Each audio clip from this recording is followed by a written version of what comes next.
ಸಿದ್ಧಾರೂಢ ಕಥಾಮೃತದಲ್ಲಿ ಈ ದಿನ 11ನೇ ಅಧ್ಯಾಯವನ್ನ ನೋಡ್ತಾ ಇದ್ದೇವೆ. ಇಲ್ಲಿ ನೀವು ಆಟವಾಡುತ್ತಾ ಶ್ರೀ ಸಿದ್ಧರನ್ನು ನಮ್ಮ ಮನೆಗೆ ಕರೆದುಕೊಂಡು ಬಂದರೆ ಅಂತೇಳಿ ಒಂದು ಚಿತ್ರದ ಹುಡುಗರು ಆಟ ಆಡ್ಲಿಕ್ಕತ್ತಾರ. ಒಂದು ಕಡೆ ಸಿದ್ಧರನ್ನ ಒಬ್ಬ ಮನುಷ್ಯ ಒಳಗೆ ಕರ್ಕೊಂಡು ಹೊಂಟಾನ್ರಿ.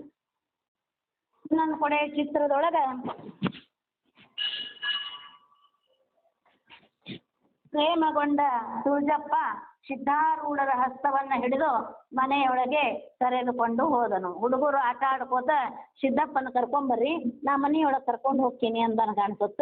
ತಮ್ಮ ಮನೆಯೊಳಗ ತುಳಜಪ್ಪನವರು ಕೈ ಹಿಡ್ಕೊಂಡು ಗುರುನಾಥನನ್ನು ಕರ್ಕೊಂಡು ಹೋಗಿದ್ದು ಚಿತ್ರ ಇಲ್ಲೇಗರಿ. 11ನೇ ಅಧ್ಯಾಯ. ಶ್ರೀ ಗಣೇಶಾಯ ನಮಃ, ಶ್ರೀ ಸರಸ್ವತೇ ನಮಃ, ಶ್ರೀ ಗುರುಭ್ಯೋ ನಮಃ. ಚಂದ್ ತನುವಿನೋಳ ಅಭಿಮಾನವನ್ನು ನಿಲ್ಲಿಸದೆ ಸಿದ್ಧಾರೂಢನು ಮನದೊಳ ಆತ್ಮ ಧ್ಯಾನ ಮಾಡುತ್ತಾ ಕ್ಲೇಶಗಳ ಸಹಿಸುತ್ತಿಹನು. ತನು ಅಂದ್ರ ದೇಹದೊಳಗ ಅಭಿಮಾನವನ್ನು ಇಟ್ಟುಕೊಂಡಿಲ್ಲ ಅವರು. ಯಾರು ಬಡದ್ರು, ಯಾರು ಹೊಡೆದ್ರು, ಯಾರು ತತ್ತಿ ಒಗದ್ರು, ಯಾರು ಉಳ್ಳಾಗಡ್ಡಿ ಒಗದ್ರು, ಯಾರು ಚಪ್ಪಲ್ ತಗೊಂಡು ಹೊಡೆದ್ರು, ಯಾರು ಕಟ್ಟಿಗೆ ತಗೊಂಡು ಹೊಡೆದ್ರು, ಯಾರು ಬೈದ್ರು, ಯಾರು ಅಸಹ್ಯ ಮಾಡಿದ್ರು, ಯಾರು ಬೈದಾಡಿದ್ರು, ನೀ ಯಾರೋ ಹುಚ್ಚ ಅಂದ್ರು, ಯಾವುದಕ್ಕೂ ದೇಹಾಭಿಮಾನ. ಈ ದೇಹಕ್ಕೆ ಬೈಯೋದನ್ನ ಅವ್ರು ಹಚ್ಕೊಳ್ಳೇ ಇಲ್ಲ. ದೇಹಾಭಿಮಾನವನ್ನು ನಿಲ್ಲಿಸದೆ ಸಿದ್ಧಾರೂಢನು ಮನದೊಳ ಆತ್ಮ ಧ್ಯಾನ ಮಾಡುತ್ತಾ, ತನ್ನ ಮನಸ್ಸಿನೊಳಗೆ ಆತ್ಮಧ್ಯಾನ ಮಾಡುತ್ತಾ ದೇವರನ್ನ ಸ್ಮರಿಸುತ್ತಾ ಕ್ಲೇಶಗಳ ಸಹಿಸುತ್ತಿಯನು. ಜನರು ಕೊಡ್ತಕ್ಕಂಥ ಕಷ್ಟಗಳನ್ನ ಸಹಿಸ್ಕೋತ ಹೊಂಟಿದ್ರು. ಒಂದೊಂದು ದಿನ 3 ದಿನ ಅವ್ರಿಗೆ ಏನು ಸಿಗ್ಲಿಲ್ಲ. ನಿಮಗೆ ಗೊತ್ತದ, ನೀರು ಕೊಡ್ಲಿಲ್ಲ, ನೀರು ಕುಡಿಯಾಕ ಹೋದ್ರೆ ಮುಖದ ಮೇಲೆ ಉಗ್ಗಿ ಬಿಟ್ರು, ಊಟ ಬೇಡಾಕ ಹೋದ್ರೆ ಕೊಡ್ಲಿಲ್ಲ. ಎಷ್ಟೋ ಸರಿ ಕಟ್ಟಿ ಮೇಲೆ ಉಪವಾಸ ಮಲ್ಕೊಂಡ್ರವ್ರು, ಅರ್ಧ ರೊಟ್ಟಿ ಕೊಟ್ರು. ಅದೆಲ್ಲ ಕ್ಲೇಶ ದುಃಖವನ್ನ ಸಹಿಸಿಕೊಂಡು ಮನಸ್ಸಿನೊಳಗ ಪರಮಾತ್ಮನ ಧ್ಯಾನದಲ್ಲಿ ಲೀನವಾಗ್ತಾ ಇದ್ರು. ಜನರೊಳಗೆ ನಿಜ ಜ್ಞಾನವನ್ನು ವರ್ತನದಿ ಪ್ರಕಟಿಸುತ್ತಿರುವನು. ತನ್ನೊಳಗಿರ್ತಕ್ಕಂಥ ಆತ್ಮಜ್ಞಾನವನ್ನು ಜನರು ಕೂಡಿದಾಗ ಅಲ್ಲಿ ಹೇಳಿ ಮುಮುಕ್ಷುಗಳಿಗೆ, ಶಿಷ್ಯರಿಗೆ ಆತ್ಮಜ್ಞಾನವನ್ನ ಕಾಣಿಸ್ಕೊಳ್ತಾ ಇದ್ರು, ಉಪದೇಶವನ್ನ ನೀಡ್ತಾ ಇದ್ರು. ಮನುಜನಿಂತ ಧ್ಯಾನಿಯನು ತಿಳಿದಾಗಲ ಅವನೇ ಧನ್ಯನು. ಮನುಷ್ಯರೊಳಗೂ ಇಂಥ ಜ್ಞಾನಿ ಒಬ್ಬ ಅದಾನಪ್ಪ, ಪರಮಾತ್ಮನ ಸ್ವರೂಪ ಅಂತೇಳಿ ಯಾರು ತಿಳ್ಕೊತಾರೋ ನಿಜವಾಗ್ಲೂ ಅವರು ಧನ್ಯರು. ಯಾಕಂದ್ರೆ ಸಿದ್ಧಾರೂಢರು ನಿಮ್ಮ ಹಂಗ ಉಸಿರಾಡ್ತಿದ್ರು, ನಡೆದಾಡ್ತಿದ್ರು, ಅಡ್ಡಾಡ್ತಿದ್ರು, ಮಾತಾಡ್ತಿದ್ರು, ಸಿಕ್ಕರು ಉಣ್ತಿದ್ರು, ಸಿಗ್ಲಿಕ್ಕರಿಲ್ಲ, ಕೊಟ್ರು ತಿಂತಿದ್ರು, ಇರ್ಲಿಕ್ಕರಿಲ್ಲ. ನಿಮ್ಮ ಹಂಗ ಬೇಕಾಗಿದ್ದು ಬೇಕಾದ ಹೊತ್ತಿಗೆ ಬೇಕಾದನ್ನ ಕೈ ಹಾಕಿ ತಿನ್ನುವಂತ ಭಾಗ್ಯ ನಮ್ದದ. ಆದ್ರೆ ಆ ಪರಮಾತ್ಮನಾಗಿದ್ರು ಕೂಡ ಅವ್ರಿಗೆ ಆ ಭಾಗ್ಯವಿರಲಿಲ್ಲ ಅನ್ನೋದಕ್ಕಿಂತ ಅವರು ತಮ್ಮನ್ನ ತಾವು ಕ್ಲೇಶಕ್ಕೆ ಒಳಪಡಿಸ್ತಾ ಆತ್ಮಜ್ಞಾನವನ್ನ ಪಡ್ಕೊಳ್ತಾ ಇದ್ರು. ನಿಜ ಜ್ಞಾನ ಸ್ಥಿತಿಯೊಳಗ ಲೀನರಾಗ್ತಾ ಇದ್ರು. ಅವರನ್ನ ಯಾರು ತಿಳ್ಕೊತಾರ, ಅವರನ್ನ ಯಾರು ಭಜಿಸ್ತಾರೋ ನಿಜವಾಗ್ಲೂ ಅವರೇ ಧನ್ಯರು ಅಂತ ಹೇಳ್ತಾರೆ. ಯಾವಾತನ ವರ್ತನವೇ ಲೋಕಕ್ಕೆ ಬೋಧವಾಗಿರುತ್ತದೆ ಮತ್ತು ಯಾವನನ್ನು ಅನುಸರಿಸುವುದರಿಂದ ಬಂಧಗಳೆಲ್ಲ ತಾವೇ ಹರಿದು ಹೋಗುತ್ತವೆ. ಅಂಥ ಶ್ರೀ ಸಿದ್ಧಾರೂಢ ಗುರುವರನು ಸರ್ವರಿಗೂ ಸುಖದವನಾಗಿ ಈ ಧರಣಿಯ ಮೇಲೆ ಸಂಚರಿಸುತ್ತಿರುವನು. ಯಾರಿಂದ ಈ ಜಗತ್ತು ವರ್ತಮಾನದೊಳಗೆ ಸುಖರೂಪವನ್ನ ಕಾಣ್ತಾ ಇದೆಯೋ, ಯಾರಿಂದ ಬೋಧನೆಯನ್ನು ಪಡಿತಾ ಇದೆಯೋ, ಯಾರನ್ನು ಅನುಸರಿಸುವುದರಿಂದ ಬಂಧನಗಳೆಲ್ಲ ಹರಿದು ಹೋಗ್ತಾವೋ, ಸಂಸಾರದ ಚಿಂತೆಗಳೆಲ್ಲ ಹರಿದು ಹೋಗ್ತಾವೋ, ಅಂಥ ಸಿದ್ಧಾರೂಢನು ಸರ್ವರಿಗೂ ಸುಖವನ್ನು ಕೊಡುತ್ತಾ ಈ ಧರಣಿಯ ಮೇಲೆ, ಈ ಭೂಮಿಯ ಮೇಲೆ ಸಂಚರಿಸುತ್ತಿರುವನು, ನಡೆದಾಡುತ್ತಿರುವನು ಅಂತಾರ. ದುಷ್ಟ ಜನರು ಶರೀರವನ್ನು ಪೀಡಿಸುತ್ತಿರುವಾಗ ಅಂಥವರ ಕೂಡ ಶಾಂತತ್ವದಿಂದ ವರ್ತಿಸುತ್ತಿದ್ದು. ನೋಡ್ರಿ, ದುಷ್ಟ ಜನ ಅಲ್ಲಲ್ಲೇ ಅವ್ರಿಗೆ ಬಡದ್ರು ಗೊತ್ತೈತಿ ನಿಮಗ. ಕಟ್ಟಿ ಮೇಲೆ ಮಲಗದವಂಗ ಎದ್ದೋಗ ನಮ್ಮ ಮನೆಗೆ ಅಂತಾರೆ, ಹಚ್ಚಾಕ್ ಬಂದಿ ಅಂದ್ರು, ರೊಟ್ಟಿ ಕೊಡ್ಲಿಲ್ಲ, ತಿನ್ನಾಕ ಹತ್ತಿದ್ ಒಳಗೆ ಮುಚ್ಕೊಂಡು ಹೋದ್ರು. 3 ದಿನ ಉಪವಾಸ ಇದ್ರೂ ಕೂಡ ಯಾರು ಏನು ಕೊಡ್ತಾ ಇರ್ಲಿಲ್ಲ. ಅವ್ರು ಬೈದು ಬಡದು ಕಳಿಸ್ತಾ ಇದ್ರು.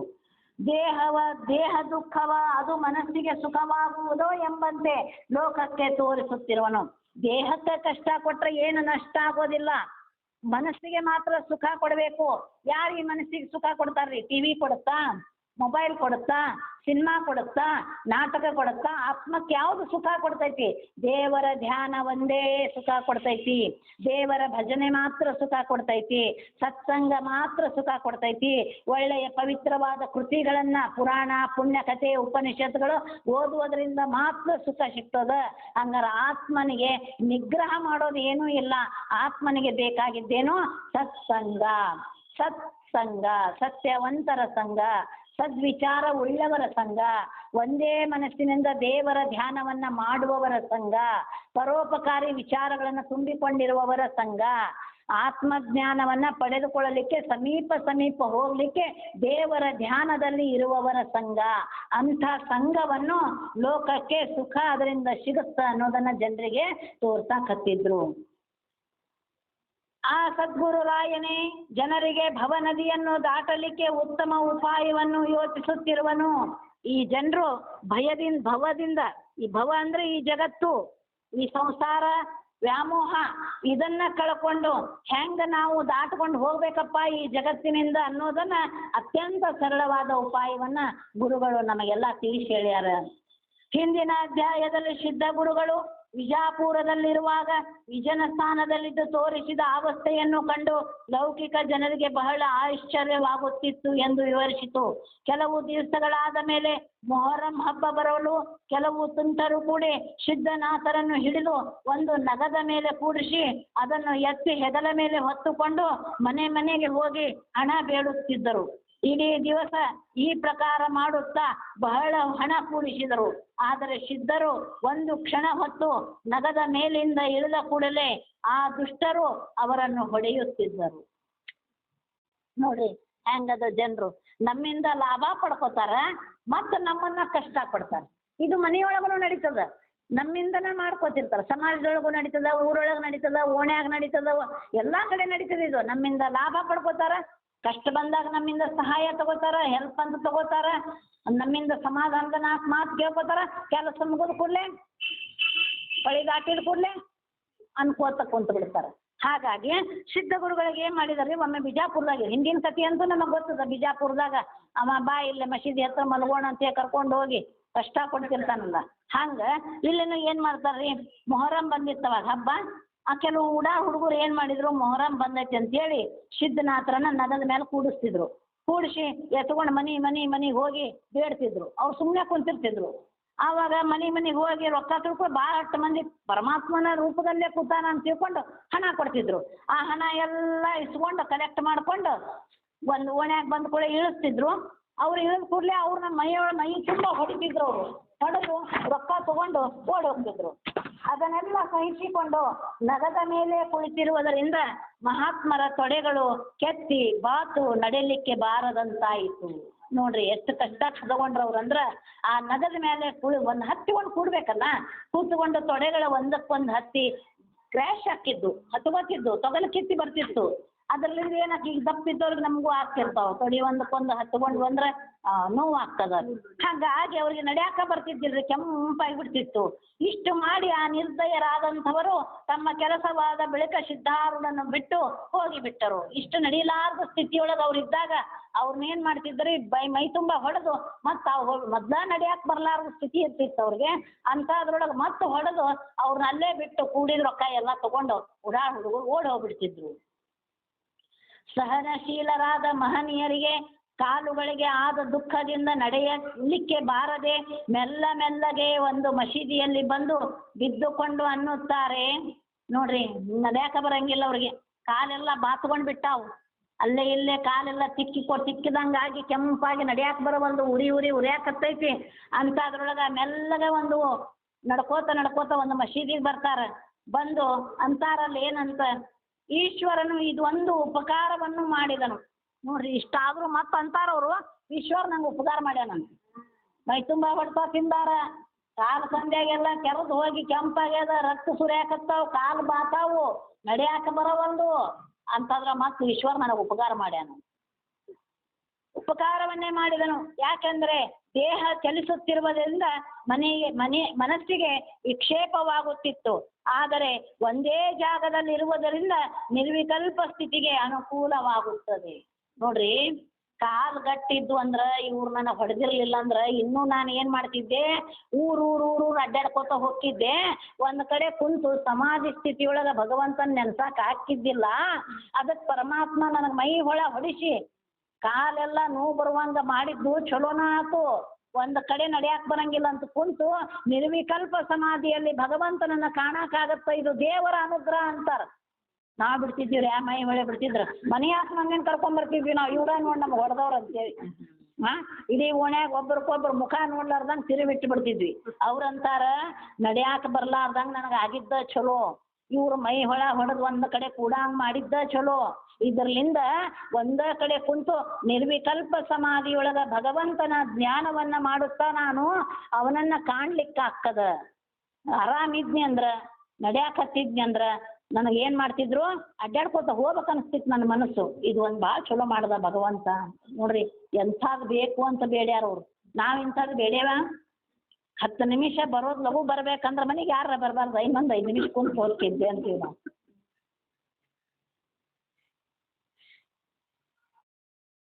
ಈ ಪ್ರಕಾರ ಕೆಲವು ದಿನಗಳು ಹೋದವು. ಹಿಂಗ ಕೆಲವು ದಿನ ಹೋದ್ರಿ, ಅಲ್ಲೇ ಕುತ್ಕೊಂಡ್ರು ಅವ್ರ ಪಾಪ. ಮಹಾತ್ಮರಿಗೆ ಅನ್ನೋದಕವನ್ನು ದೇವರು ಅಲ್ಲೇ ಪೂರೈಸುತ್ತಿದ್ದನು ಪರಮಾತ್ಮ. ನೋಡ್ರಿ ಅಂತೀವಿ ನಾವು, ಮಾತಿಗೊಮ್ಮೆ ಅಂತಿರ್ತಾರ ಮನ್ಯಾಗ ಹಿರಿಯರು, ಹುಟ್ಟಿಸಿದ ದೇವರು ಹುಲ್ಲ ಮೇಯ್ಸಂಗಿಲ್ಲ, ಹೌದಲ್ರಿ? ಕಲ್ಲಿನ ಕೆಳಗಿದ್ದಂತಹ ಹಪ್ಪಿಗೂ ಆಹಾರ ಸಿಗುವಂಗ ಮಾಡೋನ ಪರಮಾತ್ಮ ಅಂತು. ಅಂದಮೇಲೆ ಇವ್ರಿಗೆ ಯಾಕೆ ಅನ್ನ ಕೊಡಂಗಿಲ್ಲ? ಸತತ ಅವನ ಧ್ಯಾನದಲ್ಲಿ ಇರ್ತಾರ.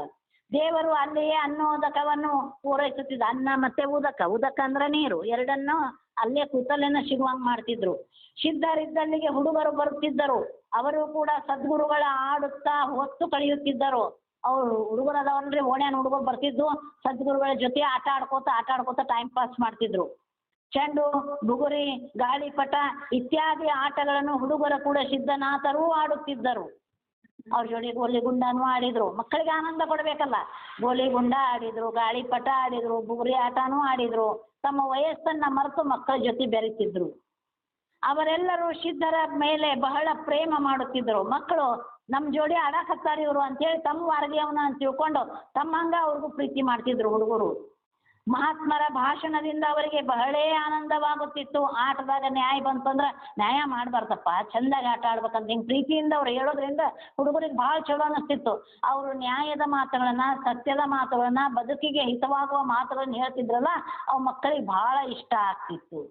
ಅವಧೂತರ ಈ ವಾರ್ತೆಯನ್ನು ಕೇಳಿ ತುಳಜಪ್ಪನೆಂಬ ಭಕ್ತನು ಅವರಿದ್ದಲ್ಲಿಗೆ ಬಂದು ನಮಸ್ಕರಿಸಿ ನಿಂತುಕೊಂಡನು. ಆ ಊರಾಗ ತುಳಜಪ್ಪ ಅನ್ನೋ ಒಬ್ಬ ಭಕ್ತ ಇದ್ದ. ಅವ ಏನ್ ಮಾಡ್ದ, ಮಕ್ಕಳ ಬಾಯಿಂದ ಇದನ್ನ ಕೇಳ್ದ. ಅಲ್ಲೊಬ್ಬ ಮಾದಾನ ಬಾವಾಜಿ, ಅವ ನಮ್ಮ ಜೊತೆ ಆಟ ಆಡ್ತಾನ, ಭಾಳ ಚಲೋ ಹೇಳ್ತಾನ, ಅವ ನಮಗ ಜಗಳ ಮಾಡಬೇಡ್ರಿ ಅಂತಾನ, ಇನ್ನೊಂದು ಆಟ ಆಡೋಂಬರ್ರಿ ಅಂತಾನ, ಶಿವನಾಮಸ್ಮರಣೆ ಮಾಡ್ರಿ ಅಂತ ಹೇಳ್ತಾನ. ಹಿಂಗೆಲ್ಲ ಹೇಳೋದು ಕೇಳಿ ತುಳಜಪ್ಪಗೆ ಏನು ಅನ್ನಿಸ್ತು, ಯಾವನಾರ ಅವ ನಾವ ನೋಡ್ಕೊಂಡು ಬರೋಣ ಅಂತ ಬರ್ತಾರ. ಬಂದು ಅವ್ರ ಇದ್ದಲ್ಲಿ ಬಂದು ನಮಸ್ಕಾರ ಮಾಡ್ಕೊಂಡು ನಿಂದಿರ್ತಾನ. ಕಣ್ಣ ತುಂಬಾ ಮಹಾಪುರುಷನ ಮುಖವನ್ನು ನೋಡಿ ತುಳಜಪ್ಪನಿಗೆ ಆನಂದವಾಯಿತು. ಕಣ್ ತುಂಬಾ ಅವ್ರನ್ನ ನೋಡ್ತಾನ. ನೋಡಿದ ಕೂಡಲೇ ಅವನ ಮನಸ್ಸಿಗೆ ಏನೋ ಹಿತ ಅನ್ನಿಸ್ತದ. ಇವ ಸಾಮಾನ್ಯ ಮನುಷ್ಯ ಅಲ್ಲ ಅಂತ ಮನಸ್ಸಿಗೆ ಹೊಳೆದ ಕೂಡ್ಲೆನ ನಮಸ್ಕಾರ ಮಾಡ್ಕೋತ ಕೈ ಜೋಡಿಸಿ ನಿಂದಿರ್ತಾನ. ಮತ್ತೆ ಮನಸ್ಸಿನಾಗ ಅಂದ್ಕೋತಾನ, ಈ ಮಹಾತ್ಮನ ಸೇವೆ ಸಿಕ್ಕಿದರೆ ನಾನು ಧನ್ಯನಾಗುವೆನು. ಮನಸ್ಸಿನಾಗ ಅಂದ್ಕೋತಾನ, ಈ ಮಹಾತ್ಮನ ಸೇವಾ ಮಾಡೋ ಭಾಗ್ಯ ನನಗೆ ಸಿಕ್ತು ಅಂದ್ರೆ ನನ್ನಷ್ಟು ಪುಣ್ಯಾತ್ಮನ ಯಾರೂ ಇಲ್ಲ. ಈ ಸಿದ್ಧರನ್ನು ನನ್ನ ಮನೆಗೆ ಕರೆದುಕೊಂಡು ಬಂದರೆ ನಿಮಗೆ ಕಡ್ಲಿ ಬೆಲ್ಲವನ್ನು ಕೊಡುವೆ ಎಂದು ಹೇಳಿ 10-20 ಹುಡುಗರನ್ನು ಕೂಡಿ ಸಿದ್ಧರ ಕೂಡ ಚೆಂಡಿನ ಆಟವಾಡುತ್ತಾ ತುಳಜಪ್ಪನ ಮನೆ ಕಡೆಗೆ ಹೋದರು.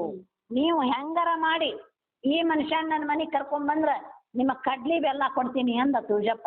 ಇವರು ಚೆಂಡಿನ ಆಟ ಆಡ್ಕೋತ ಅವ್ರಿಗೆ ಗೊತ್ತಿರ್ಲಾರ್ದಂಗ ಮನೆ ಕಡೆ ಹೊಂಟ್ರಿ. ಚೆಂಡು ಒಗೆಯೋದಾದ್ರೆ ಹಿಂದಿಂದ ಹಿಡಿಯಾಕೆ ಹೋಗೋದು, ಗುಂಪು ಕೂಡಿ ಹೋಗೋದು ಮಾಡ್ಕೋತ ತುಳಜಪ್ಪನ ಮನೆ ಕಡೆ ಹೊಂಟ್ರು.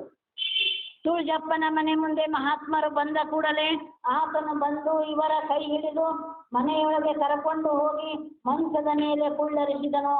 ಮನೆ ಮುಂದೆ ಆಟ ಆಡ್ಕೋತ ಬಂದ ಕೂಡಲೇನ ತುಳಜಪ್ಪ ಏನ್ ಮಾಡಿದನ್ರಿ, ಕೈ ಹಿಡ್ಕೊಂಡು ಒಳಗೆ ಕರ್ಕೊಂಡು ಹೋಗಿ ಮಂಚದ ಮೇಲೆ ಗುರುಗಳನ್ನ ಕೂಡ್ರಿಸಿದ. ಅನಂತರ ತುಳಜಪ್ಪನು ಹುಡುಗರಿಗೆಲ್ಲ ಕಡ್ಲಿ ಪುಟಾಣಿ ಕೊಟ್ಟು ಕಳಿಸಿದನು. ಬೆಲ್ಲ ಪುಟಾಣಿ ಕಳಿಸಿಕೊಟ್ಟರ್ರಿ ಅವರು. ಬಳಿಕ ಆ ಸದ್ಭಕ್ತನು ಓಣಿಯೊಳಗಿನ ಗೃಹಸ್ಥರನ್ನೆಲ್ಲ ಕರ್ಕೊಂಡು ಬಂದು ಸಿದ್ಧಾರೂಢರನ್ನು ಹೊರಗೆ ಕರ್ಕೊಂಡು ಬಂದು ಕ್ಷೌರ ಸ್ನಾನಾದಿಗಳನ್ನು ಮಾಡಿಸಿದನು. ಓಣ್ಯಾನ ಜನರಿಗೆಲ್ಲ ಕರ್ಕೊಂಡ್ಬಂದ, ಬರಪ್ಪ ನಮ್ಮ ಮನೆಗೆ ಒಬ್ಬ ಸಿದ್ಧ ಬಂದಾನ ಅಂತೇಳಿ. ಅಷ್ಟೇ ಅಲ್ದನ ಸಿದ್ಧಾರೂಢರನ್ನ ಹೊರಗೆ ಕರ್ಕೊಂಡ್ಬಂದು ಕ್ಷೌರ ಮಾಡಿಸಿದ. ದಾಡಿ ಗೀಡಿ ಕೂದ್ಲ ಎತ್ತಬೇಕತ್ತಾಗ ಬೆಳೆದು ಬಿಟ್ಟಿತ್ತಲ್ರಿ, ಅದನ್ನೆಲ್ಲ ಕ್ಷೌರ ಮಾಡಿಸಿದನು. ಆಮೇಲೆ ದಿವ್ಯ ಪೀಠದ ಮೇಲೆ ಕೂಡಿಸಿ ಯಥಾಯೋಗ್ಯ ಪೂಜಾದಿಗಳನ್ನು ಮಾಡಿದನು. ಅಷ್ಟೆಲ್ಲ ಮಾಡಿದ್ದಲ್ದನ ಒಳ್ಳೆ ರೀತಿಯಲ್ಲಿ ಸ್ನಾನ ಮಾಡಿಸಿ ಒಂದು ಪೀಠದ ಮೇಲೆ ಕೂಡಿಸಿ ಅವ್ರನ್ನ ಪೂಜಾ ಮಾಡಿದ್ರು. ಹಾರ ಹಾಕಿದ, ವಿಭೂತಿ ಹಚ್ಚಿದ, ಆರತಿ ಬೆಳಗಿದ, ಪೂಜಾದಿಗಳನ್ನು ಮಾಡಿ ಪಂಚಪಕ್ವಾನ್ನಗಳನ್ನು ಭೋಜನ ಮಾಡಿಸಿದನು. ನೋಡ್ರಿ, ಮನೆಯೊಳಗ ಅಡಿಗೆ ಮಾಡಿಸಿದ್ರು. ಪಂಚಪಕ್ವಾನ, ಸಿಹಿ ಅಡಿಗೆ, ಕರದ ಹೋಳಿಗೆ ಎಲ್ಲ ಅವ್ರಿಗೆ ಏನೇನು ಸಿಗಬೇಕಾಗಿತ್ತೋ ಅದೆಲ್ಲ ತಯಾರು ಮಾಡಿದ. ಹಪ್ಪಳ, ಸಂಡಿಗೆ, ಹೋಳಿಗೆ, ಹುಗ್ಗಿ ಎಲ್ಲ ತಯಾರು ಮಾಡಿದ್ರು. ಭೋಜನ ನಂತರ ಮೃದು ಶಯ್ಯದ ಮೇಲೆ ಸದ್ಗುರುಗಳನ್ನು ಮಲಗಿಸಿದರು. ಅತ್ಯಂತ ಮೃದುವಾದ ಹಾಸಿಗೆಯನ್ನು ಹಾಸಿ ಅದರ ಮೇಲೆ ಸದ್ಗುರುವನ್ನ ಮಲಗಿಸಿದ. ನೋಡ್ರಿ, ಕೆಲವು ಭಕ್ತರು ಹೆಂಗ್ ಮಾಡ್ಯಾರಲ್ಲ, ಕೆಲವು ಭಕ್ತರು ಹೊಡೆದ್ರು, ಕೆಲವು ಭಕ್ತರು ಕಂತಿ ಮೇಲೆ ಕೂರಿಸಿ ರೊಕ್ಕ ವಸೂಲು ಮಾಡಿಕೊಂಡು ಅವ್ರನ್ನ ಹೊಡೆದು ಬಡದು ಓಡಿ ಹೋದ್ರು. ಇನ್ನೂ ಕೆಲವು ಮಂದಿ ಮನೆಗೆ ಬರ್ಸ್ಕೊಂಡ್ರು, ಊಟ ಕೊಟ್ರು, ಸ್ನಾನ ಮಾಡಿಸಿದ್ರು, ಮಲಗಿಸಿದ್ರು. ಮತ್ತೆ ಕೆಲವು ಮಂದಿ ಹೊರಗೆ ಹೋಗ್ತಾ ಕಟ್ಟಿಗೆ ತಗೊಂಡು ಹೊಡಿದ್ರು. ಕೆಲವು ಮಂದಿ ಹೋಗ್ತಿಲ್ಲ ನಮ್ಮ ಊರಾಗ್ಲಿಂದ ಅಂತ ಹೊಡೆದಾಡಿದ್ರು. ಎಲ್ಲಿ ನಮ್ಮ ಮನಸ್ಸು ಶುದ್ಧವಾಗಿರ್ತದೋ ಅಲ್ಲಿ ನಮ್ಮಲ್ಲಿ ಒಳ್ಳೆಯ ಕೆಲಸಗಳು ನಡೀತಾವ. ನಮ್ಮ ಮನಸ್ಸು ಅಕ್ರಾಳ ವಿಕ್ರಾಳ ಇತ್ತಂದ್ರೆ, ಮನಸ್ಸು ಶಾಂತ ಇದ್ದಾಗ ಮನೆಗೆ ಯಾರ ಬರಲಿ, ಕುಂದ್ರಿ, ಚಾ ಕೊಡ್ತೀವಿ, ತಿನ್ನಾಕ್ ಕೊಡ್ತೀವಿ, ಹಣ್ಣು ಹಂಪಲ ಕೊಡ್ತೀವಿ, ಚುರುಮುರಿ ಕೊಡ್ತೀವಿ, ಮತ್ತೇನೇನೋ ಕೊಡ್ತೀವಿ. ಅದ ಮನ್ಯಾಗ ವೈ ಅಂತ ಜಗಳ ಆದಾಗ ನಾವ ಕಣ್ಣೀರು ಹಾಕೋತ ಕೂತಾಗ ಯಾರ ಬಂದ್ರ ಇವೇನ್ ಬಂದ್ ಅಯ್ಯವ ನೀರ ನಮ್ಮವ್ವ ನಡಿ ನಳನ ಬಂದಿಲ್ಲ 4 ದಿನ ಆತು ಅಂತೀವಿ. ಏನ ಬಿಟ್ಟಿ ಬೇಸರ್ಲೆ ತಂದು ಹಿಂಗ ಕುಕ್ಕರ್ಸ್ತೀವಲ್ಲ, ಅವ್ರು ಯಾಕಾರ ನೀರು ಕೇಳಿದ್ವಿ ಯವ್ವ ಇವ್ರ ಮನ್ಯಾಗ ಅಂದ್ರಿ. ಹಂಗ ನಾವು ಮಾಡ್ತೀವಿ. ಆದ್ರ ಅವರು ಹೊಡೆದಾಗನು ಅಷ್ಟ ಸಮಾಧಾನ ಇದ್ರು, ಬಡದ್ರು ಅಷ್ಟ ಸಮಾಧಾನ ಇದ್ರು, ಒದ್ರು ಅಷ್ಟ ಸಮಾಧಾನ ಇದ್ರು. ಏನ್ ಬೇಕದು ತಗೊಂಡು ಒಗದಾಡಿದ್ರು ಅಷ್ಟ ಸಮಾಧಾನ ಇದ್ರು. ಹುಡುಗರ ಜೋಡಿ ಆಡಾಕ್ ಬರ್ರಿ ಅಂದ್ರು ಅಷ್ಟ ಸಮಾಧಾನ ಇದ್ರು. ಕಾಲು ಬಾತು ನಡಿಯಾಕ ಬರ್ಲಿಕ್ಕಂದ್ರು ಅಷ್ಟ ಸಮಾಧಾನ ಇದ್ರು.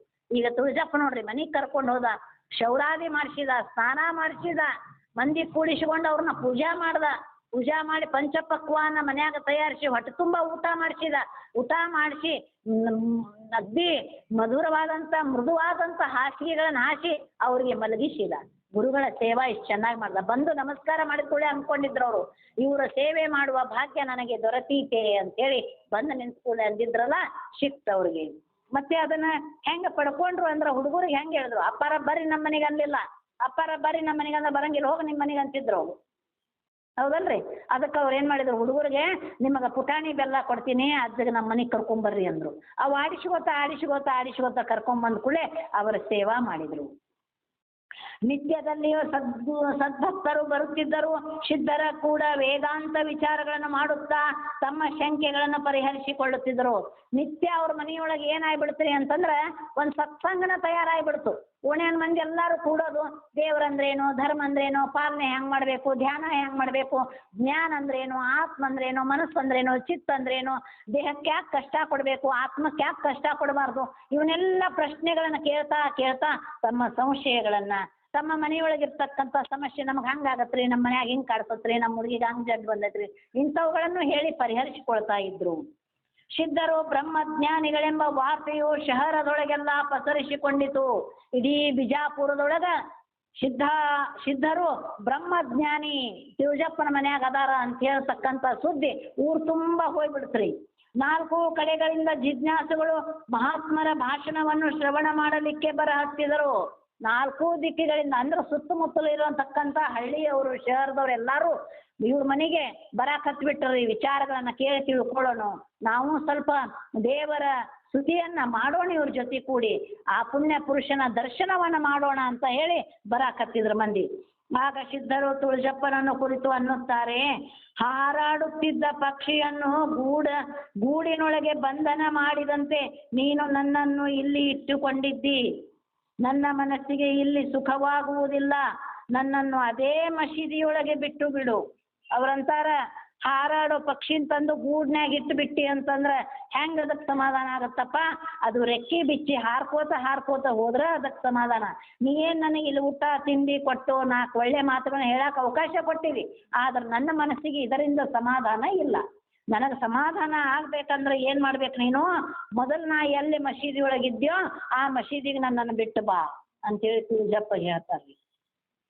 ಆಗ ತುಳಜಪ್ಪನು ಅದೇ ಪ್ರಕಾರ ಮಾಡಿದನು. ಗುರುಗಳ ಮಾತು ಕೇಳಿ ಅವ ಎಂದ, ಆತ್ರಿ ಅಪ್ಪಾರ, ನಿಮಗೆಲ್ಲಿ ಸಮಾಧಾನ ಆಗ್ತದನೋ ಅಲ್ಲೇ ಬಿಡ್ತೀನಿ ಅಂತ ಹೇಳಿ ಕರ್ಕೊಂಡು ಹೋಗಿ ಆ ಮಸೀದಿ ಒಳಗೆ ಬಿಟ್ಟು ಬಂದ.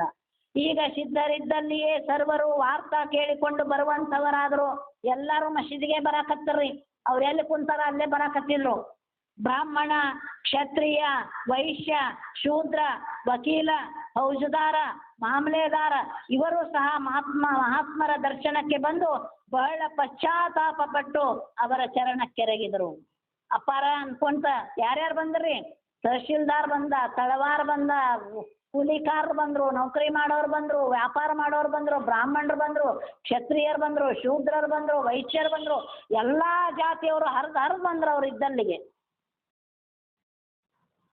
ಅವರ ಪಶ್ಚಾತ್ತಾಪ ಪಟ್ರು, ನಾವು ನಿಮ್ಮಂಥವ್ರನ್ನ ನೋಡ್ಲಿಲ್ಲಲ್ಲ ಈ ಮೊದಲು, ಊರಾಗಿಷ್ಟು ಜನ ನಿಮಗೆ ಕಷ್ಟ ಕೊಟ್ರ ನಾವು ಅದನ್ನ ನೋಡ್ಕೋತ ಸುಮ್ಮನಿದ್ವಲ್ಲ, ನಿಮ್ಮಲ್ಲಿರ್ತಕ್ಕಂಥ ಜ್ಞಾನವನ್ನು ನಾವು ತಿಳಿಲಿಲ್ಲಲ್ಲ ಅಂತೇಳಿ ಪಶ್ಚಾತ್ತಾಪ ಪಟ್ಟು ಅವರ ಚರಣ ಕಮಲಗಳಿಗೆ ಎರಗಿದ್ರು, ಕಾಲುಗಳಿಗೆ ನಮಸ್ಕಾರ ಮಾಡಿದ್ರು. ಸುಖ ದುಃಖ ಮಾನ ಅಪಮಾನಗಳಲ್ಲಿ ಸಮಾನ ಬುದ್ಧಿಯುಳ್ಳ ಮತ್ತು ದ್ವೇಷರಹಿತವಾದ ಸಿದ್ಧ ಮಹಾತ್ಮರು ಸರ್ವರ ಕೂಡ ಮೃದು ಭಾಷಣ ಮಾಡುತ್ತಿದ್ದರು. ನೋಡ್ರಿ, ಮನಸ್ಸಿನೊಳಗ ಇವ್ರು ನನಗೊಮ್ಮೆ ಹೊಡೆದಾರ, ಇವ್ರು ನನ್ನ ಮೇಲೆ ಕಸ ಚೆಲ್ಲಾರ, ಇವ್ರು ಬಡಗಿಲೆ ಹೊಡೆದಾರ, ಇವ್ರು ನನ್ನ ಒದ್ದಾರ, ಯಾವ ಮನಸ್ಸಿನಾಗ ಇಟ್ಕೊಳ್ಳಿಲ್ರಿ ಅವ್ರು. ತುಳಜಪ್ಪ ಊಟ ಕೊಟ್ಟವನು ಅಷ್ಟ, ಹೊಡೆದವರು ಅಷ್ಟ, ಎಲ್ಲಾರನ್ನು ಸಮಾನ ದೃಷ್ಟಿಯಿಂದ ನೋಡ್ತಿದ್ರು. ಯಾರಿಗೆ ಯಾವ ಸಮಸ್ಯೆ ಅದ ಆ ಸಮಸ್ಯೆಯನ್ನ ಕೇಳಿ ಪರಿಹಾರವನ್ನ ಮಾಡ್ತಾ ಇದ್ರು. ದ್ವೇಷರಹಿತವಾಗಿ ಜನರ ಜೋಡಿ ನಡ್ಕೋತಾ ಇದ್ರು. ನಾವು ಪಕ್ಕದ ಮನೆಯ ನಳದ ನೀರು ಒಂದ್ ಕೊಡ್ಲಿಲ್ಲ ಅಂದ್ಕೂಳೆ 3 ದಿವಸ ಅವ್ರ ಮುಖ ನೋಡಂಗಿಲ್ಲ. ಬರೋ ಮುಂದೆ ಗುಡಿಗೆ ಬಿಟ್ಟು ಹೋಗ್ಯಾರ ಅವ್ರು ನನಗೆ, ಅವ್ರ ಜೋಡಿ ಅವ್ರ ಮನೆಗೆ ನಾ ಯಾಕೆ ಹೋಗ್ಲಿ, ಕರೆಯಾಕ ನಡಿ, ನಾ ಒಬ್ಬಕ್ಕೆ ಹೋಗ್ತೀನಿ, ಅವ್ರು ಹತ್ಲಾ ಬರ್ತಿದ್ರೆ ನಾವು ಇತ್ಲ ಸರದ್ ಬರ್ತೀವಿ, ನೋಡಿಲ್ ನಡಿ ನಾ ಅಂತೇಳಿ. ನಮ್ಮ ಇಂಥ ಗುಣಗಳದಾವ. ಗುರುಗಳು ನೋಡ್ರಿ ಹೆಂಗದರ, ಸರ್ವರ ಕೂಡ ಮೃದು ಭಾಷಣ ಮಾಡುತ್ತಿದ್ದರು. ಒಳ್ಳೆಯ ಮಾತುಗಳನ್ನ, ಮೃದು ಮಾತುಗಳನ್ನ ಆಡ್ತಿದ್ರು. ಅಪ್ಪ, ಅಣ್ಣ, ಅಕ್ಕ, ಅವ್ವ ಅಂತೇಳಿ ಮಾತಾಡ್ತಿದ್ರು. ಅವರೆಲ್ಲರ ಮನಸ್ಸಿಗೆ ಆನಂದವಾಗಿ ದರ್ಶನ ಮಾತ್ರದಿಂದ ಕೃತಕೃತ್ಯರೆನಿಸಿಕೊಂಡು ಹೋಗುತ್ತಿದ್ದರು. ಗುರುಗಳ ದರ್ಶನ ಆದ್ರೆ ಸಾಕ್ರಿ, ನಾವು ಪುಣ್ಯ ಪಡೆದಂಗೆ ಆಕ್ಕಿತ್ತು ಅಂತ ಹೇಳಿ ಕೆಲವರು ಕೇಳಕ್ಕಾಗ್ಲಿಲ್ಲ ಅಂದ್ರೆ ದರ್ಶನನಾರ ಮಾಡ್ಕೊಂಡು ಹೋಗ್ಬೇಕು ಅಂತೇಳಿ ಅದರಲ್ಲಿಂದ ನಮ್ಮ ಪುಣ್ಯನ ಉದಯಿಸ್ತು ಅಂತ ಹೇಳಿ ದರ್ಶನ ಮಾಡ್ಕೊಂಡು ಹೋಗ್ತಿದ್ರು. ಯಾವುದೊಂದು ಮನೆಯೊಳಗೆ ರೋಗಗ್ರಸ್ತರಿದ್ದರೆ ಕೂಡಲೇ ಸಿದ್ಧ ಚರಣರ ಮೇಲೆ ಅವರನ್ನು ಹಾಕುತ್ತಿದ್ದರು.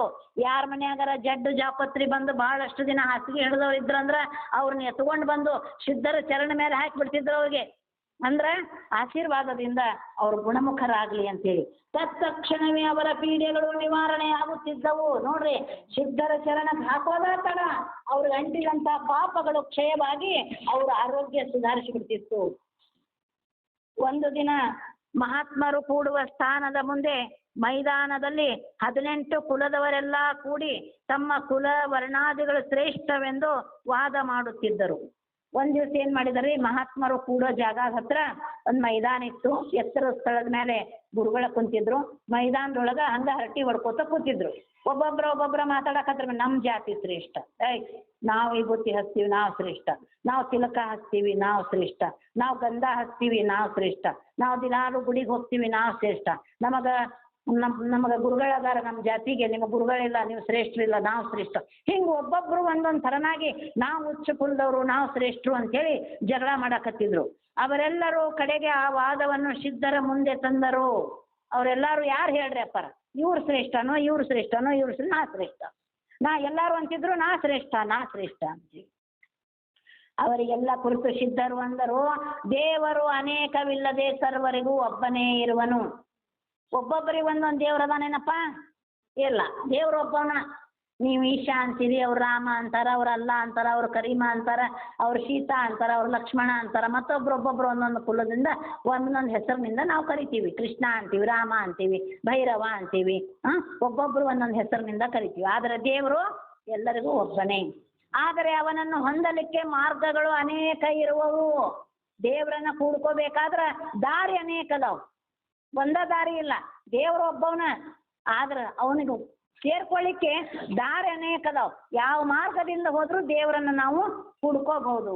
ಹೆಂಗದಾವು ಅಂದ್ರ, ಕೆಲವು ದೇವರನ್ನ ಪೂಜೆ ಮಾಡೇ ಒಲಿಸ್ಕೋಬೇಕು, ಕೆಲವರನ್ನ ಧ್ಯಾನ ಮಾಡಿ ಒಲಿಸ್ಕೊಳ್ಬೇಕು, ಕೆಲವರಿಗೆ ರುದ್ರಾಭಿಷೇಕ ಮಾಡಿ ಒಲಿಸ್ಕೋಬೇಕು, ಕೆಲವರಿಗೆ ಬನ್ನಿ ಏರಿಸಿ ಒಲಿಸ್ಕೋಬೇಕು, ಕೆಲವರಿಗೆ ಬರೀ ಭಜನೆ ಮಾಡಿ ಒಲಿಸ್ಕೋಬೇಕು, ಕೆಲವರಿಗೆ ದರ್ಶನ ಮಾಡಿ ಒಲಿಸ್ಕೋಬೇಕು. ಹೀಗೆ ಒಬ್ಬೊಬ್ಬರಿಗೆ ಒಂದೊಂದು ರೀತಿಯಲ್ಲಿ ದೇವರನ್ನ ನಾವು ಸೇರ್ಕೊಳ್ತಕ್ಕಂಥ ಶಕ್ತಿ ಅದ.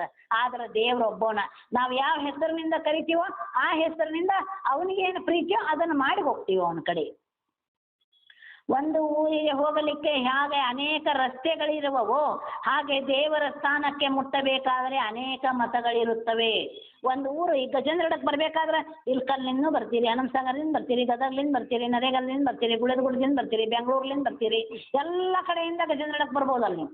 ಈಗ ಹುಬ್ಬಳ್ಳಿಗೆ ಹೋಗ್ಬೇಕಾಯ್ತು, ಹುಬ್ಬಳ್ಳಿಗೆ ಎಲ್ಲೆಲ್ಲಿಂದ ಹೋಗ್ಬೋದು, ರಾಯಚೂರ್ಲಿಂದ ಹೋಗ್ರಿ, ಬಿಜಾಪುರ್ಲಿಂದ ಹೋಗ್ರಿ, ಗಜೇಂದ್ರಗಡದಿಂದ ಹೋಗ್ರಿ, ಗದಗ್ಲಿಂದ ಹೋಗ್ರಿ, ಬೇಕಾದ ಕಡೆಯಿಂದ ಸೊಲ್ಲಾಪುರ್ಲಿಂದ ಹೋಗ್ರಿ, ಯಾವ ಊರಿಗಾದ್ರೂ ಹೋಗ್ಬೇಕಾದ್ರೂ ಆ ಊರು ಮುಟ್ತೀವಿ. ದಾರಿ ಅನೇಕದ ಊರಿಗೆ, ಊರು ಒಂದ ಇರ್ತೈತಿ. ಹಂಗ ದೇವ್ರು ಒಬ್ಬ ಅದಾನ, ಅವನಿಗೆ ಮುಟ್ಟಾಕ ಅನೇಕ ದಾರಿಗಳದಾವು. ಹಾಗಾದ್ರೆ ದೇವರನ್ನ ಮುಟ್ಟಬೇಕಾದ್ರೆ ಅನೇಕ ಮತಗಳು ಅದಾವು. ಯಾರ್ಯಾರ ಮತದವರು ಒಂದೊಂದು ಹೆಸರಿನಿಂದ ದೇವರನ್ನ ನಾವು ಪೂಜಿಸ್ತೀವಿ. ಎಲ್ಲಾ ಮತಗಳು ಪೂಜಿಸೋದು ಒಬ್ಬ ದೇವನನ್ನೇ, ಆದ್ರೆ ಅನ್ನೋದು ಹಲವು ಹೆಸರಿನಿಂದ. ಅದಕ್ಕೆ ದೇವನೊಬ್ಬ ನಾಮ ಹಲವು ಅಂತೇಳಿ ಕರೀತಾರೆ. ದೇವರ ಕೃಪೆಯು ಸರ್ವ ಜೀವಿಗಳಿಗೂ ಸಾಧ್ಯವಿದೆ ಎಂಬುದು ನಿರ್ವಿವಾದವಾಗಿರುವುದು. ಎಲ್ಲರ ಮೇಲೆ ದೇವರ ಕಣ್ಣದ. ಹುಟ್ಟಿ ಬಂದೀವಿ ಅಂದಮೇಲೆ ದೇವರು ನಮ್ಮ ಭಾಗ್ಯವನ್ನ ಬರೆದು ಬಿಟ್ಟಾನ. ನೀವು ಹಿಂಗ ಇರಬೇಕು, ಇಷ್ಟು ದಿನಾನ ಇರಬೇಕು, ಹಿಂಗ ಇರಬೇಕು, ಹಿಂಗಾದ್ಮೇಲೆ ಕೊನೆಗೆ ಹಿಂಗ ಬರ್ತೀರಿ ನೀವು, ಎಲ್ಲಾರ್ದು ಬರೆದು ಕಳಿಸ್ಬಿಟ್ಟಾನ. ಆದರೂ ಕೂಡ ಇರುವಷ್ಟು ದಿನ ನಾವೇನ್ ಮಾಡಬೇಕು, ಅವನನ್ನ ಭಜಿಸ್ಬೇಕು. ಎಲ್ಲ ಜೀವಿಗಳಿಗೂ ದೇವರ ಆಶೀರ್ವಾದ ಕೃಪೆ ಖಂಡಿತ ಅದ. ಅವ್ರೇನ್ರಿ ಒಟ್ಟ ದೇವ್ರ ನೆನ್ಸಂಗಿಲ್ಲ, ಅವ್ರು ದೇವ್ರ ಅನ್ನಂಗಿಲ್ಲ, ಪೂಜೆ ಮಾಡಂಗಿಲ್ಲ. ರಂಗರಾಜಿ ಮೇಡಮ್ ಅವರು ಒಂದ್ ದೇವ್ರಿಗೆ ಹೂವ ಇರ್ಸಂಗಿಲ್ಲ, ಒಂದು ಗುಡಿಗೆ ಹೋಗಂಗಿಲ್ಲ, ಒಬ್ಬರನ್ನ ಕಂಡ್ರೆ ಚಂದಾಗಿ ನಕ್ಕೋತ ಮಾತಾಡಂಗಿಲ್ಲ. ಅದೇನ್ ದೇವ್ರು ಕೊಡ್ತಾನ್ರಿ ಅದಕ್ಕ ಅಂತೀವ್ ನಾವು. ಆದ್ರ ನಾನು ಕೆಟ್ಟಿರ್ಲಿ, ನಾವು ಒಳ್ಳೆಯವ್ರಿರ್ಲಿ, ದೇವರ ಕೃಪೆ ಮಾತ್ರ ಅಷ್ಟ ಇರ್ತದ. ಇದನ್ನು ಕೇಳಿದ ಕೂಡಲೇ ಅವರೆಲ್ಲರೂ ವಾದವನ್ನು ಬಿಟ್ಟು ಸಿದ್ಧರಿಗೆ ನಮಸ್ಕರಿಸಿ ಅಲ್ಲಿಂದ ಹೊರಟು ಹೋದರು. ಇದನ್ನ ಹೇಳಿದ ಮೇಲೆ ಕೇಳ್ಕೊಂಡವ್ರು ಏನ್ ಮಾಡಿದ್ರಿ, ವಾದ ಮಾಡೋದು ಬಿಟ್ಬಿಟ್ರು. ನಮ್ ದೇವ್ರ ದೊಡ್ಡದು, ನಮ್ ಮತ ದೊಡ್ಡದು, ನಮ್ ಜಾತಿ ದೊಡ್ಡದು, ನಮ್ ಕುಲ ದೊಡ್ಡದು ಅನ್ನೋದೆಲ್ಲ ಬಿಟ್ಟು ಗುರುಗಳು ಹೇಳ್ದಂಗೆ ಕೇಳ್ಕೊಂಡು ಎಲ್ಲಾರು ನಮಸ್ಕಾರ ಮಾಡಿ ಅಲ್ಲಿಂದ ಹೊರಟ್ರಿ. ಹೀಗೆ ಕೆಲವು ಕಾಲ ವಿಜಾಪುರದಲ್ಲಿ ಕಳೆದು ಆಮೇಲೆ ಸಿದ್ಧ ಯತಿಗಳು ಪುನಃ ಸಂಚಾರಕ್ಕೆ ಹೊರಟರು. ಸ್ವಲ್ಪ ದಿನ ಅಷ್ಟ ಅಲ್ಲಿದ್ದರ್ರಿ ಅವ್ರು ಬಿಜಾಪುರದಾಗ. ಅಲ್ಲಿಂದ ಸಂಚಾರ ಮಾಡ್ಕೋತ ನಡ್ಕೋತ ಹೊಂಟ್ರು. ಆಗ ಊರೊಳಗಿನ ಭಕ್ತ ಜನರೆಲ್ಲರೂ ಬಂದು ಸಿದ್ಧರನ್ನು ಕುರಿತು ಪ್ರಾರ್ಥಿಸುತ್ತಾರೆ. ಅವ್ರು ಹೊಂಟದ್ದು ಗೊತ್ತಾಗಿ ಊರಾನ್ ಜನರೆಲ್ಲ ಬಂದು ಕೂಡಿ ಅಂತಾರ, ಸದ್ಗುರುನಾಥರೇ, ನೀವು ಇಲ್ಲಿಂದ ಹೋದ ಮೇಲೆ ನಮ್ಮನ್ನು ತಾರಣ ಮಾಡುವವರು ಮತ್ತಾರೂ ಇಲ್ಲ, ನಮ್ಮನ್ನು ರಕ್ಷಣೆ ಮಾಡೋರು ಯಾರೂ ಇಲ್ಲ ಗುರುಗಳ. ನೀವು ಇಲ್ಲಿಂದ ಯಾಕೆ ಹೋಗಾಕತ್ತೀರಿ? ನಾವು ಜಗಳ ಮಾಡೋ ಮುಂದೆ ಬುದ್ಧಿ ಹೇಳಿ ನಮ್ಮನ್ನು ಮತ್ತೆ ಕೂಡಿಸ್ತಿದ್ರಿ, ನಮಗೆ ಸಮಸ್ಯೆ ಬಂದಾಗ ಪರಿಹಾರ ಮಾಡ್ತಿದ್ರಿ, ನಮ್ಮ ಮನೆಯೊಳಗ ರೋಗ ರುಜಿನ ಬಂದ್ರೆ ಪರಿಹಾರ ಕೊಟ್ಟು ಸಮಾನವಾಗಿ ಶಾಂತಗೊಳಿಸ್ತಿದ್ರಿ, ನಮ್ಮ ಕಷ್ಟ ಬಂದಾಗ ಅದನ್ನು ದೂರ ಮಾಡ್ತಿದ್ರಿ. ಇನ್ನು ನೀವು ಹೋಗ್ಬಿಟ್ರೆ ನಮ್ಮ ರಕ್ಷಣೆಯನ್ನ ಮಾಡೋರು ಯಾರು? ನಿಮ್ಮ ದರ್ಶನದಿಂದ ನಮಗೆ ನಿತ್ಯ ಆಗುತ್ತಿತ್ತು, ನಾವು ಸಹಜವಾಗಿ ಧನ್ಯರಾಗುತ್ತಿದ್ದೆವು. ನಿಮ್ಮನ್ನ ನೋಡಿ ನೋಡಿ ನಾವು ಧನ್ಯತೆಯನ್ನು ಹೊಂದ್ತಾ ಇದ್ವಿ, ನಿಮ್ಮಿಂದ ನಾವು ಪುಣ್ಯವಂತರಾಗ್ತಾ ಇದ್ವಿ, ನಿಮ್ಮ ಪಾದಗಳ ದರ್ಶನ ನಮಗೆ ಸಿಗ್ತಾ ಇತ್ತು. ಈ ವಚನವನ್ನು ಕೇಳಿ ಸಿದ್ಧ ಮಹಾತ್ಮರು ಅನ್ನುತ್ತಾರೆ, ಹೇ ಸದ್ಭಕ್ತರುಗಳಿರ ಕೇಳಿರಿ, ನೀವು ಈಗ ಜ್ಞಾನ ಬೀಜವನ್ನು ಮಾತ್ರ ತಕ್ಕೊಂಡಿದ್ದೀರಿ, ಮುಂದೆ ಅದಕ್ಕೆ ಅಂಕುರ ಬರುವುದು. ಈಗ ನಾನು ನಿಮಗೆ ಹೇಳಿದ್ದೇನಪ್ಪ ಅಂದ್ರ ಜ್ಞಾನದ ಬೀಜ ಮಾತ್ರ ಈ ಊರಿನೇ, ಅದು ಅಂಕುರಗೊಳ್ತದ ಅಂದ್ರ ಅದು ಚಿಗುರ್ತದ. ಹೃದಯವೆಂಬ ಹೊಲದಲ್ಲಿ ಹುಟ್ಟಿರುವ ಈ ಬೀಜದ ಅಂಕುರವನ್ನು ಸದ್ವರ್ತನೆಯಿಂದ ರಕ್ಷಿಸಬೇಕು. ನಿಮ್ಮ ಹೃದಯವೆಂಬ ಹೊಲದೊಳಗ ನಾ ಏನ ಜ್ಞಾನದ ಬೀಜ ಹಾಕೀನಿ, ಸತ್ಪಥದ ಬೀಜ ಹಾಕೀನಿ, ಒಳ್ಳೆಯ ಗುಣಗಳ ಬೀಜವನ್ನ ಹಾಕೀನಿ. ಅದನ್ನೇನ್ ಮಾಡ್ಬೇಕು ನೀವು? ಸದ್ವರ್ತನೆ, ಒಳ್ಳೆಯ ವರ್ತನೆ, ಒಳ್ಳೆಯ ಮಾತು, ಒಳ್ಳೆಯ ಕೃತಿ, ಒಳ್ಳೆಯ ನಡತೆಯಿಂದ ಅದನ್ನ ರಕ್ಷಿಸ್ಕೊಳ್ರಿ. ಅದನ್ನ ರಕ್ಷಿಸ್ಕೊಂಡು ನೀವು ಮುನ್ನಡೆದ್ರೆ ಆದ್ರೆ ಅದು ನಿಮ್ಮ ಹೃದಯದೊಳಗ ಚಿಗುರು ಹೊಡಿತೈತಿ. ಭಕ್ತಿಯುಕ್ತ ಕರ್ಮಗಳಿಂದ ಪಾಲಿಸಬೇಕು, ಭಕ್ತಿ ಮಾರ್ಗದಲ್ಲಿ ನಡಿಬೇಕು, ಒಳ್ಳೆಯ ಕಾರ್ಯಗಳನ್ನು ನೀವು ಮಾಡಬೇಕು. ಆಧ್ಯಾತ್ಮ ಜ್ಞಾನದಿಂದ ಪೋಷಿಸಬೇಕು, ಜ್ಞಾನವಂತರಾಗಬೇಕು, ದೇವರನ್ನ ಕಾಡುವ ಹಂಬಲದಿಂದ ನೀವಿರಬೇಕು. ಈ ಸಾಧನಗಳಿಂದ ಮುಂದೆ ನೀವು ನಿಶ್ಚಯವಾಗಿ ಉತ್ತಮ ಗತಿಯನ್ನು ಹೊಂದುವಿರಿ.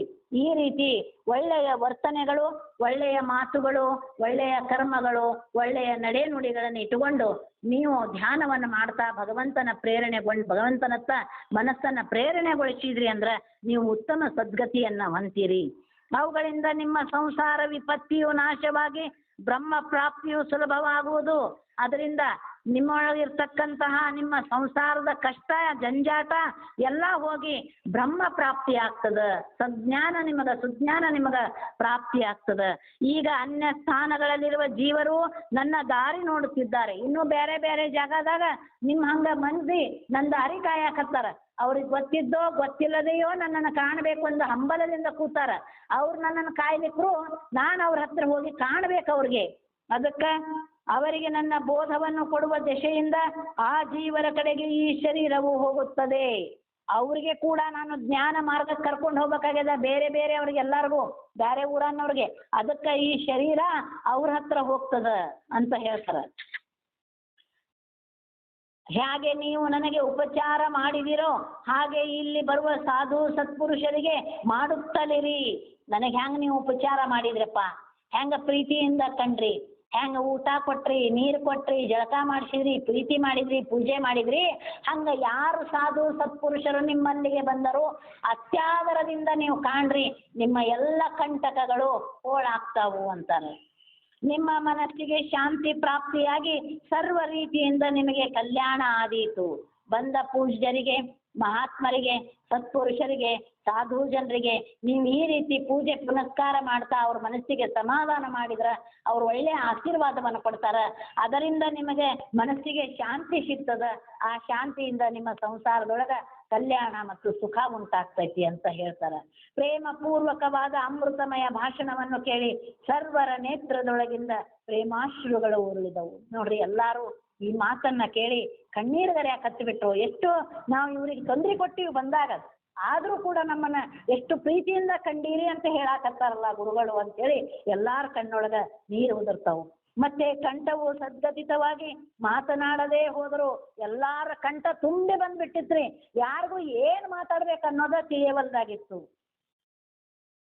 ದಯಾಭರಿತವಾದ ಸದ್ಗುರುನಾಥರು ಅವರ ಪ್ರೇಮ ಸ್ಥಿತಿಯನ್ನು ನೋಡಿ ಆಶ್ವಾಸನೆ ಕೊಟ್ಟು ಅನ್ನುತ್ತಾರೆ, ಸದ್ಭಕ್ತರೇ, ಕೆಲವು ಕಾಲವಾದ ಮೇಲೆ ಇಲ್ಲಿ ಸಮೀಪದ ಒಂದು ಊರಿನಲ್ಲಿ ನಾನು ಸತ್ಯವಾಗಿ ವಾಸ ಮಾಡುತ್ತೇನೆ.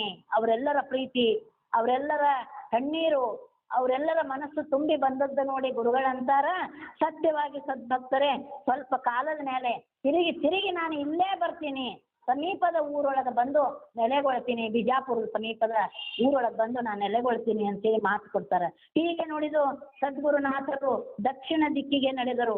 ಭಿಕ್ಷೆ ದೆಸೆಯಿಂದ ಮಾತ್ರ ಗ್ರಾಮದಲ್ಲಿ ಹೋಗುತ್ತಿದ್ದರು. ಭಿಕ್ಷಾ ಸಲುವಾಗಿ ಹಸಿವಾದಾಗ ಭಿಕ್ಷೆ ಕೇಳಬೇಕು ಅಂತಷ್ಟ ಗ್ರಾಮಕ್ಕೆ ಹೋಗ್ತಿದ್ರು. ಉಳಿದೆಲ್ಲ ಟೈಮ್ನೊಳಗ ಅವರು ಧ್ಯಾನ ಸ್ಥಿತಿಯೊಳಗ ಗುಡಿ ಗುಂಡಾರನೋ ಮಸೀದಿನೋ ಕಾನನೋ ಇದ್ರ ಅಲ್ಲಿ ನಿಂತ್ಕೊಂಡ್ಬಿಡ್ತಿದ್ರು. ಹಸಿವಾಯ್ತು, ಸ್ವಲ್ಪ ಆಹಾರ ಬೇಕನ್ನಿಸ್ತು ಅಂದ್ರೆ ಮಾತ್ರ ಊರಾಗ ಅಡ್ಡಾಡಿ ಸ್ವಲ್ಪ ಆಹಾರವನ್ನು ತಗೋತಿದ್ರು. ಇತರ ಕಾಲವೆಲ್ಲ ಅರಣ್ಯದಲ್ಲಿಯೇ ಕಳೆಯುತ್ತಿದ್ದರು. ನೋಡ್ರಿ, ಅರಣ್ಯದಾಗ ಕೂತು ಬಿಡ್ತಿದ್ರು, ಅನೇಕ ಗಂಟೆಗಳವರೆಗೆ ದಿನಗಟ್ಲೆ ಕೂಡ್ತಿದ್ರು. ಯಾವಾಗ ಸ್ವಲ್ಪ ಪ್ರಸಾದ ಬೇಕನ್ನಿಸ್ತದನೋ ಅವಾಗ ಅಡವಿ ದಾಟಿ ಊರೊಳಗೆ ಹೋಗಿ ಮನೆ ಹೋಗಿ ಭಿಕ್ಷೆ ಬೇಡ್ತಾ ಇದ್ರು.